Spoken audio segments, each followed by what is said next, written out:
Hello friends, in today's video I'll discuss about the theory aspect of cash flow statement. First of all, cash flow statement is concerned with the change in the cash position of the business between the two dates of the balance sheet. That means the business owner is concerned that from where the cash is coming in the business and cash is going out of the business. So here in the cash flow we will be talking about flow.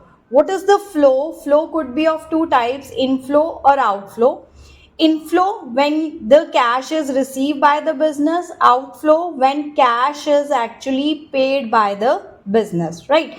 When we are referring here the points relating to the inflow and outflow that are in relation to the three activities of the business. So cash flow statement is divided into the three activities. The first activity is operating, second is investing, and third one is financing activity. Operating activity means the general business transactions, and investing activities means when the fixed assets of the business are purchased or sold. Financing activities means how the funds have been raised and paid up by the business, right? So for the operating activities, we take into the consideration from the balance sheet reserves and surplus, current assets and current liabilities. These three will be used in the calculation of your cash flow from operating activities.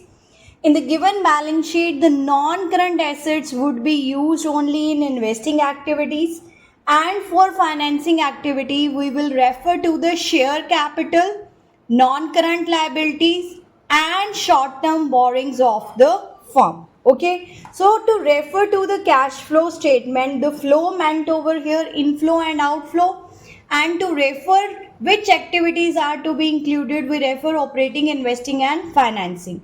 Now, for cash, what is the word cash meant in cash flow statement is that is okay, guys. For cash, cash is meant over here with reference to the cash and cash equivalents. Okay, cash means cash in hand and cash at bank, and cash equivalents is referred with to the nine things over here. What are that nine things? First of all, drafts in hand, on another side checks in hand, marketable securities, commercial papers, commercial bills, treasury bills, short term deposits, certificate of deposit, and call money.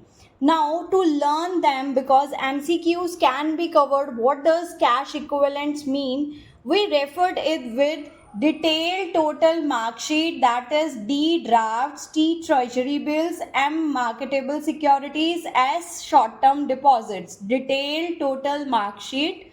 Whereas the another 5 we took as C raised to power 5. What is C raised to power 5 over here? Checks in hand, commercial paper, commercial bills, certificate of deposits, and call money.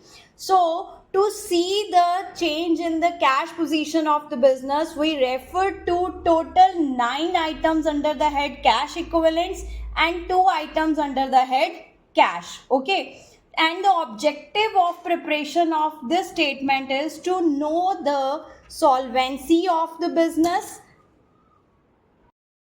and liquidity of the business. Solvency means that how capable the business is to make the payment of the liabilities, and liquidity is how much cash is available with the business to make the payment of the liabilities.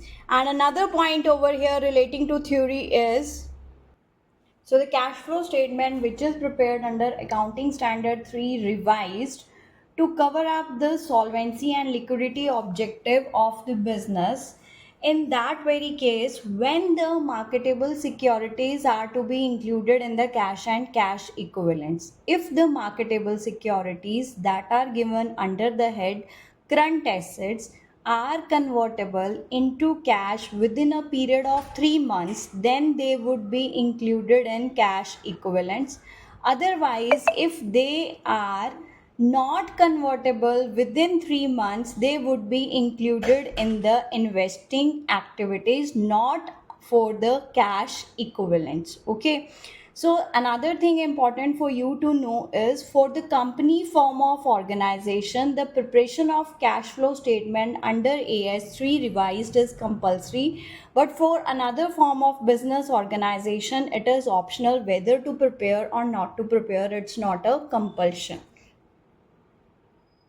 Okay, the next theoretical question relating to the cash flow statement is which items are not included under the flow of cash when it is assumed there is no inflow or outflow. First one is issue of equity share capital for the purchase of the fixed asset. So there is something in exchange. When something is in exchange there, then in that very case we say that there is no flow of cash in the business. So refer to this point over here, that is when barter system transaction is there. Barter system transaction meant over here, one hand we are giving equity share capital, another hand we are buying fixed assets. So there is no cash inflow or outflow. Second point is issue of bonus share. Bonus shares when issued to the equity shareholder, again the company does not receive any kind of cash or bank balance because only the reserves are converted into the bonus shares. Then same way, if debentures are converted into the equity share, that would not also form the part of the cash flow. Then depreciation charge, it is no cash transaction. Okay, then goodwill written off or goodwill amortized, if such kind of word is there, then even it is non-cash transaction. When we say that assets written off like depreciation charge, or like if it is given over there that patents are written off, copyrights are written off, then even it would be a non-cash transaction. Then when cash is deposited into the bank or cash is withdrawn from the bank, same way both of the cases would be treated as no cash transaction. Now why it is not treated?